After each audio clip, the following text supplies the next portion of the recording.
Today, we're going to talk about how to avoid an injury, but more important, what to do when you get an injury. I set my sights on 15 bodybuilding shows. I stepped on stage 15 times. That's a year prep. And let me tell you, there was a lot of navigating, a lot of pain to do that. And 42 years and 30,000 hours, I've never missed a contest because of an injury. I've had to work around them. And I did some crazy numbers back in the day. Let me see. My bench was 585. That was pretty good. Okay. I did 455 on inclines. I think I did 180 dumbbells. The squat was 675. I did do 500 for 25 reps. So I did put myself through it. So there was a lot of injuries. But today I have Austin Amorin, and he's trained for 10 years and built great results and just starting to go through an injury. And we have a little history. So you may not know this, that I used to be what's called the wolf of mortgage.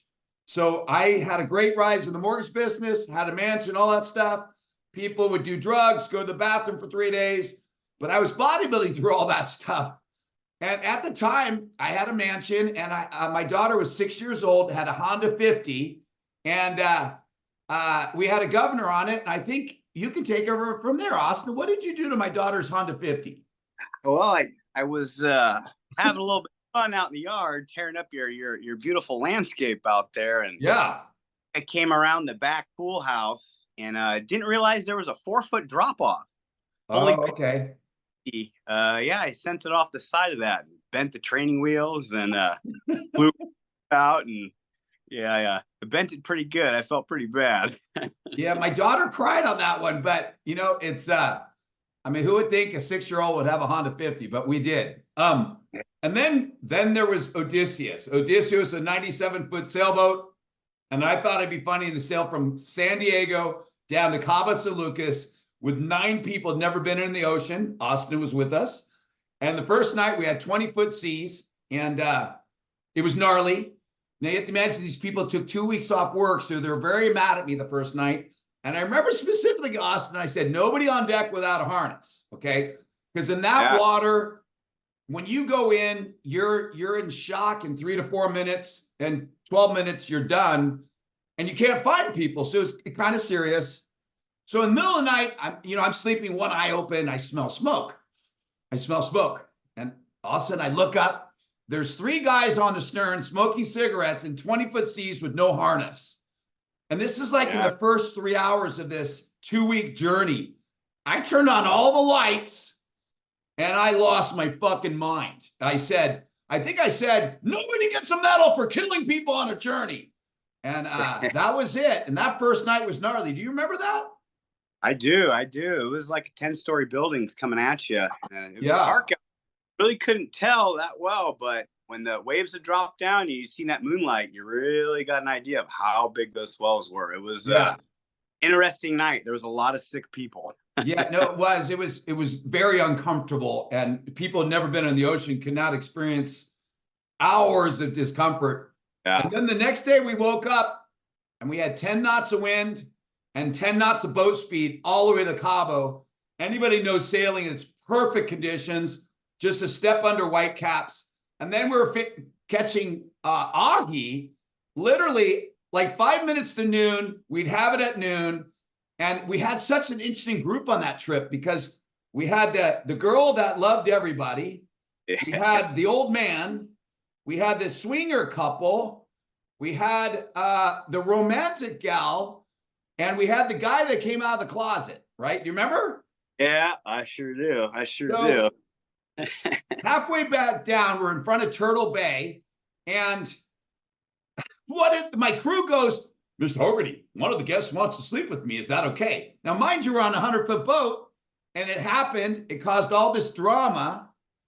And then when we got to Mexico, I remember you were pursuing a young lady for like the whole trip. The whole trip you're pursuing. She's like, no, I have no. And then one night we come back to the boat, there's sand all over. My bad. Do you remember that? I do. We went for a long walk on the beach, and we were gone for a little while. Thought we cleaned up, but apparently not. Austin, she fell in love, man. Like and I know the people exactly. She ended up breaking up with the guy. She's like, oh, we're going to move in together and have this long, and like, oh, no, we're just romancing the ocean. That was some good shit. And the one, it was shell shock though. It was like, whoa. It was yeah. She fell hard, fast, and making moving plans. It was crazy. And then you saved my ass once. I think I broke a hydraulic line, and I had to fly you into Cabo. Something happened where you fixed it. You know, it's just awesome. Yeah, we had the water maker. So one of the engines burnt up on the water maker. So I remember being down in that 175-degree engine room for like 3 hours. We stole the electric motor off the forward AC and then swapped that motor on for melting hoses and jamming them over fittings. And a couple hours later, we had water. But so, you know what's funny on that? We're down in the engine room sweating balls, and everybody's upstairs partying on, and there's massages going on. There was all sort of bad stuff, but God's sakes, we had water. We went through 1,000 gallons of water in 24 hours. These people don't know, you know, they leave the faucet on, it's brushing their teeth, whatever. We had some good times. So let's go into your fitness. Tell me when you started. Well, I mean, I've probably been off and on for a better part of 10, 15 years. About 3 years ago, I started taking it real serious. I noticed I was getting a little overweight, getting a little tired. So it was about time to do something. So I started going to the gym, started changing my diet around. And first year and a half was amazing. You know, great gains, better diet, felt better than ever. And then it was probably the end of February of this year. I was working out, had a good workout, and I came home and I noticed I had a little bit of a muscle spasm on my back. I figured, I felt this before, so I iced it and, you know, took a couple Tylenol and went to bed. Well, I woke up the next morning and it was definitely intensified. And it's probably been 4 months now, and I'm still dealing with it. What was your weight back in February? Back in February of this year, I was 197. And what's your weight now? Right now, I'm about 185. Okay, that's a big difference. 12 pounds on 197. It's almost about, what, 6-7% of your body weight in muscle is a big difference. And I remember seeing you. I came by the office a couple of times. You looked unbelievable. Like, you could tell on your confidence, your physique, you had abs. Yeah. It was looking really, really good. And what's your pain level right now? Day to day, how much pain do you have? 1 to 10? It fluctuates, but I'm about a consistent 7. Okay. Days are worse than others. Some days are better than others. It just kind of depends if I've gone and tried to do a light workout and how busy work is, because definitely can't stop working at this point. But it definitely dealing with it. Now, from a psychological standpoint, being depressed because of losing the muscle, how real is that for you? It's very real. And people don't really realize that when you put your head down and, you know, you set some goals for yourself and you start to achieve those goals, and then you run into something like an injury to where you can't continue to, you know, push forward like you are. And then you watch all that hard work kind of slip away. It's definitely very discouraging. You know, you tend to think about it all day long, just trying to get back to where you were, feeling healthy again. So a couple of years ago, I went through that significantly, and it was just massive, like, impact on my well-being and my confidence. So I can relate to it. I'm going to segue into Flex Lewis, who won the Olympia 7 times. And here's some pictures of him. He had a random injury on vacation, lost 7 weeks. And here's a message that he wrote about his depression. And for a guy like this, 7 times Mr. Olympia, his life has changed dramatically in 7 weeks. And here he's talking about it. It is real. When I was heavy, I did not have confidence. I didn't like myself. So there's a real component to this. And recently I injured my elbow about a month ago. It blew up like half a baseball. And the next day it kind of went away. And then I let my guard down. I re-injured it. And I'm working through it. So kind of what I want to do is kind of talk through what you're doing, and we'll just kind of self-diagnose. And kind of what I'll share is blood flow is king. All right. So like on my elbow, the key is not to agitate it and not to make it worse, but work through it. So like when I'm extending my arm, if I go all the way, it aggravates it. So I go 3/4 to the point of pain, but without it. And I'm very cognizant of the weight and my ego. And I have, like right now, my conditioning is so important to me, Austin. Like if I come off my game right now, like it's not okay. It's very important. So I'm working through it, but it's nagging me a little bit. And I've realized just how mortal I am again. Like any situation, you know, somebody bumping into me or just something I have to be very aware of. So tell me what your symptoms are right now. So when it all started, you know, I've always gotten these muscle spasms behind my shoulder blade. So it was a typical spasm that I've felt before that's usually gone in a few days. This one flared back up. And so I just kind of took it easy for a week, but it never got any better. So after about, 2-3 weeks of laying in bed, I finally scheduled a doctor's appointment. Went down to the doctor and, 45-second interview with them. And they sent me out a handful of pills. Yeah. One of them was prednisone. It was a strong steroid anti-inflammatory. It helped a little bit. It brought that pain from a 10 to about this 7 that I'm dealing with. It hasn't really gotten any better, but it hasn't gotten any worse. So I've had, multiple appointments. I continue to harass them like, what are we going to do here? They've just recently, after x-rays, it didn't show much. They scheduled an MRI. So I went in and had an MRI done. And that's when they figured out that it wasn't actually my back. It was my neck. I have severe narrowing of my C7 and then moderate bone spurs, which is pinching the nerves essentially. So I'm dealing with this shoulder pain, which is actually coming from my neck. But after about a month of just feeling the pain, I noticed that both my arms go numb. So anytime I go from sitting to standing, or if I turn sharply, I can't feel my hands for about 10 minutes. So that's the latest what's going on with it. It's gotten a little better versus how numb my hands go, but I still deal with it from day to day. So and I generally just training right now. How many days a week is your training? Training, I definitely not what it used to be. It was in, 4 or 5 days a week. And now I'm lucky if I get in once or twice. Some weeks in the beginning, I would skip an entire week. And then I'd get in for a day or two. And back would flare up a little more. So I would throttle back. So as of now, this past month, I get, 1 to 2 days a week in, get a little cardio in, but so nothing like have you gone to a back doctor yet? A specialist? I haven't, not yet. So let me tell you about the health industry. All right. I have 2 shoulders of titanium and a hip that's titanium. There's no question I needed them because I can work out now and I couldn't before, and I was in massive pain. And taking oxycodone is not the answer, nor is prednisone or any of the stuff. Okay.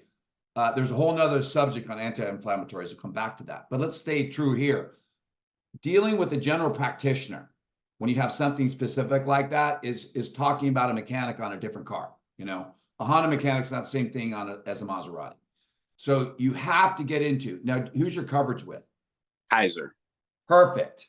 I'm going to give you a name of a doctor. Okay. His name is Huffinger. Okay. Huffinger does backs and hips. You need to get into him. And Kaiser makes it difficult. Okay. They're going to tell cortisone, all these things. They placated me for years because they're trying to stop me from getting, the surgeries. Right. You got to press and get this done. You've got to get peace of mind that you're not aggravating this worse. Okay. Right. So Huffinger's the guy, and Kaiser, you're going to go to your general practitioner. I want to make an appointment with him, and he'll write a script for that. And you may have to scream bloody murder, but you're not going to get better on your own. Okay.